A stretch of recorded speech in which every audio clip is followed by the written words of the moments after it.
Hi all.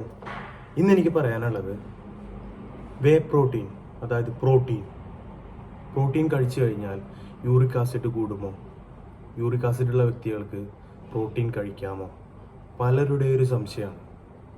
ഇതിനെനിക്ക് പറയാനുള്ളത്, നമ്മുടെ ശരീരത്തിൽ യൂറിക് ആസിഡ് ഉണ്ടാക്കുന്നത് പ്രോട്ടീൻ അല്ല, പ്രോട്ടീൻ്റെ തന്നെ മറ്റൊരു ഘടകമായ പ്യൂരിനാണ്. ഈ പാലിൽ നിന്നുണ്ടാക്കുന്ന തൈര്, ബട്ടർ എന്നിവയിലും പ്യൂരിൻ കുറവാണ്. അതുകൊണ്ട് തന്നെ നിങ്ങൾക്ക് വേ പ്രോട്ടീൻ യൂസ് ചെയ്യാം, അതിൽ പ്രശ്നമൊന്നുമില്ല. ഇപ്പോൾ യൂറിക് ആസിഡ് ഉള്ള വ്യക്തികൾ കഴിക്കേണ്ടാത്ത ഫുഡുകൾ എന്ന് പറഞ്ഞു കഴിഞ്ഞാൽ റെഡ് മീറ്റുകൾ, ബീഫ്, മട്ടൺ, അതുപോലെ പിന്നീട് ബിയർ എന്തായാലും അവർ ഒഴിവാക്കണം. അതുപോലെ പഞ്ചസാര യൂസ് ചെയ്യാനേ പാടില്ല. പിന്നീട് കൂടുതൽ വെള്ളം കുടിക്കുക. ഓക്കെ, വെജിറ്റബിൾസ്, കുക്കുംബർ അതുപോലുള്ള സാധനങ്ങൾ നല്ലോണം കഴിക്കുക. ഓക്കെ.